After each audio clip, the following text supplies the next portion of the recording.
বিদেশে ভালো আছেন নাকি শুধু টিকে আছেন কিভাবে বুঝবেন?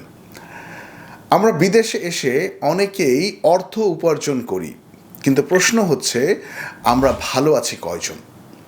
বিদেশে আসার পরে একটা বড় অংশ জুড়ে জীবনের আমাদের চলে যায় কাজ, বিল, ভাড়া, দায়িত্ব এবং ভবিষ্যতের চিন্তায়। আমরা নিজেরা পরিবারের জন্য অর্থ পাঠাই, লোন দেই, পরিবার চালাই, স্বপ্ন দেখি। কিন্তু একটা প্রশ্ন আমরা অনেক সময় কিন্তু নিজেকে করি না বা করতে ভয় পাই যে আমরা আসলে সুখী তো? আজকে কোনো থিওরি বলবো না, আজকে শুধু কয়েকটা প্রশ্ন করব যারা প্রবাসী তাদেরকে।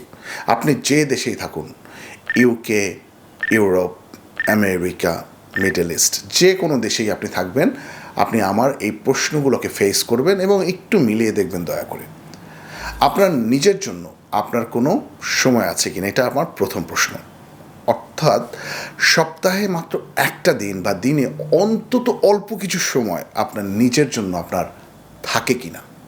2 নম্বর প্রশ্ন, আপনি কি পরিবারের সঙ্গে শুধু দায়িত্বের কথাই বলেন নাকি মন খুলেও কথা বলেন? কারণ পরিবারে থাকা আর পরিবারের সঙ্গে থাকা এই দুটি কিন্তু এক বিষয় নয়। 3, আপনার ঘুম কি শান্তির নাকি ক্লান্ত হয়ে অজ্ঞান হয়ে যাওয়া? যদি ঘুমের মধ্যেও বা ঘুমের আগেও মাথায় শুধুমাত্র বিল, কাজ এই ধরনের চিন্তা আসে, তাহলে আপনার শরীর বেঁচে আছে ঠিকই, কিন্তু মন বিশ্রাম পাচ্ছে না।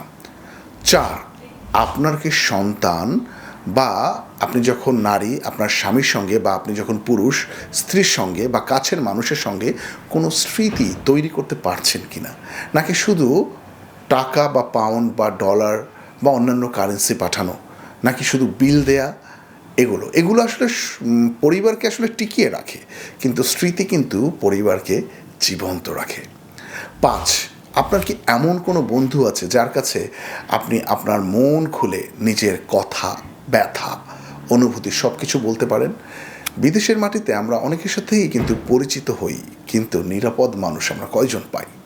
6, আপনি কি শুধু টিকে আছেন নাকি একটু একটু করে সুদিনের দিকে বা উন্নতির দিকে এগিয়ে যাচ্ছেন?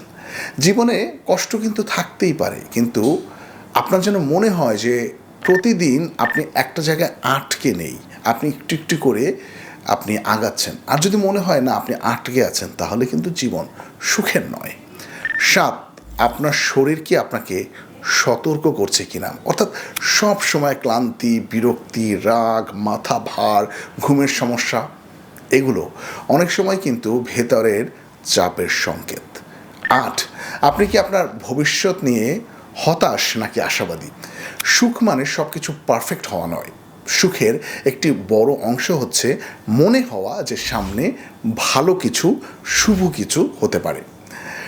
সৎভাবে আমার এই প্রশ্নগুলোকে দয়া করে ফেস করুন, নিজেকে উত্তর দিন, আর যতটুকু উত্তর আমাকে দেয়া যায় ততটুকু কমেন্ট আকারে জানান। আমি আসলে আপনাকে জানতে চাই, আসলে আমি অনেককেই জানতে চাই, আমি আসলে ঠিক বুঝতে চাই যে আমরা প্রবাসে যারা রয়েছি কে কেমন আছেন, কিভাবে আছেন, কতটা ভালো আছেন, কতটা খারাপ আছেন, কিভাবে যারা ভালো আছেন তারা ভালো থাকেন। আপনাদের কাছ থেকে শিখতেও চাই, অনুভূতিগুলো জানতে চাই। তাই আমি আপনাদের কমেন্টের জন্য অপেক্ষায় রইলাম।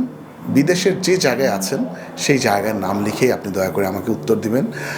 আর আমি আমার দুয়াতে সমস্ত যারা প্রবাসে রয়েছেন সবাইকে দোয়া করি আল্লাহ তাআলা যেন আমাদের এই যে পরিশ্রম, এই পরিশ্রমের বিনিময়ে তিনি যেন আমাদেরকে সুখ দান করেন, সবাই যেন সুস্থ থাকেন, সুখী হন, সেই দোয়া করছি।